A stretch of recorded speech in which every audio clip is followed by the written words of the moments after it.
Shannon. Thank you for following that for us.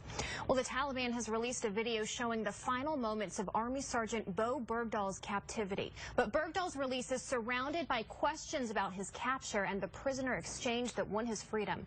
Craig Boswell has more. The Taliban released this video showing the handover of Army Sergeant Bowe Bergdahl to U.S. Special Forces in eastern Afghanistan. Bergdahl is quickly searched for possible explosives before being lifted into the helicopter and flying to freedom. The propaganda video then shows the Taliban's farewell message to its former hostage.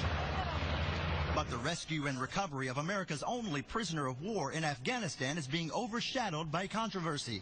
Without notifying Congress, as required by law, the U.S. released 5 Taliban leaders from Guantanamo Bay in exchange for Bergdahl's freedom. You can't undo what the president has done, and I think the long-term potential for damage is enormous. The White House is sending a team to Capitol Hill to provide a classified briefing to the full Senate this afternoon. A similar briefing Tuesday for a smaller group did little to calm outrage over the prisoner release. There is intelligence that potentially makes a majority of these people a danger for the future. There's also anger from some of Bergdahl's fellow soldiers who say he walked off his post. He needs to stay in trial for what he did and stand up for his actions.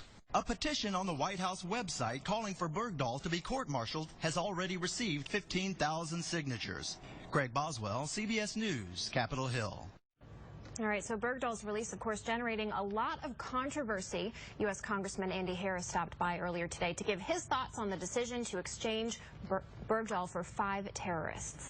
We have to bring every American home, and that has to be our goal. The question is whether the cost was too high here. Again, trading this American for 5 fairly dangerous terrorist detainees in Guantanamo, I think we may determine may have been too high a price.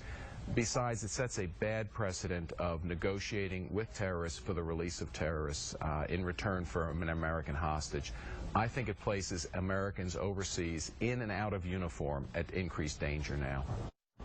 Secretary of Defense Chuck Hagel says it's unfair to the Bergdahl family to presume the sergeant did anything wrong when he left his unit, but he reiterated that the Army will review all of the circumstances surrounding Bergdahl's capture.